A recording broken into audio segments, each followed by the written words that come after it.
like? What's it like?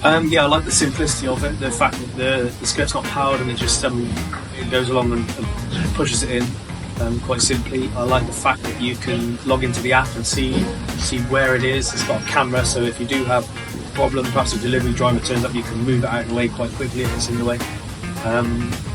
Yeah, just a straightforward, easy to use, basically. They didn't pay much attention to it at all. As soon as it started working, they soon started to realise that when it's done a turn, they all come up and eat. So it didn't affect them at all. They just went for it straight away, basically. I suppose the intakes have increased maybe 5%, something like that, which has obviously had a bit of a knock-on effect.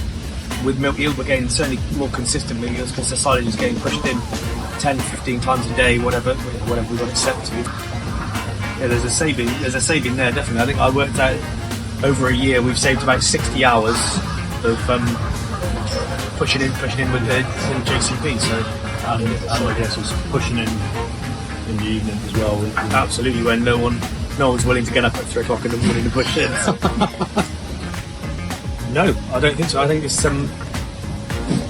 don't even think about it anymore. It just does its job every day, and I know it's one of the employees I don't need to worry about.